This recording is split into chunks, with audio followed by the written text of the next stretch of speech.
সে তো superstar, mega star, তার তুলনা হয় না। সে নিজেকে নিয়ে ভাবে কিভাবে ইমপ্রুভ করা যায়। পর্দা স্ক্রিনে আমাকে কোন ড্রেসে, কোন জেস্টারে, কোন পোস্টারে ভালো লাগবে সেটা নিয়ে সে প্রতিনিয়ত ভাবে। এই জন্য সে মেগা স্টার, সুপারস্টার। সে তো 3 নম্বর হিরো করেছে, 4 নম্বর হিরো করেছে, তাহলে এখন সে সুপারস্টার, মেগা স্টার। তার ভিতরে গুণ আছে দেখি।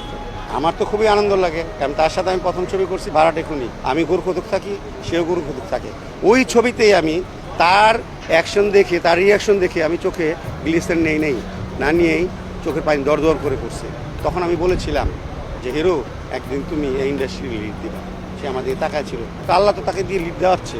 হ্যাঁ, দীর্ঘদিন ধরে সে রাজত্ব করছে ইন্ডাস্ট্রিতে। এই কমেডিয়ান, এই একজন অভিনয় শিল্পী, তার নাম হচ্ছে রতন।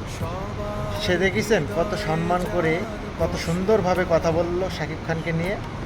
শাকিব খানের একটা সংলাপ আছে, সেই সংলাপ দেখার পরে তার একটা অভিনয় ছিল সেখানে, সে নিজে কান্না করে দিয়েছিল।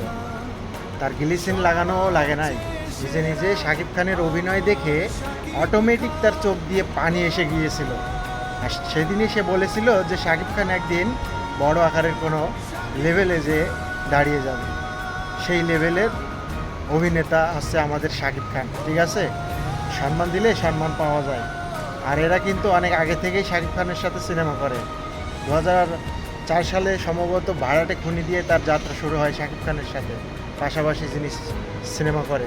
আর ভাড়াটে খুনি সিনেমাতে শাকিব খানকে ওস্তাদ বলে ডাকে এই রতন। আপনার কেমন লাগে? আমার তার অভিনয় কিন্তু ভালো লাগে রতনের। আপনার কেমন লাগে জানাতে পারেন।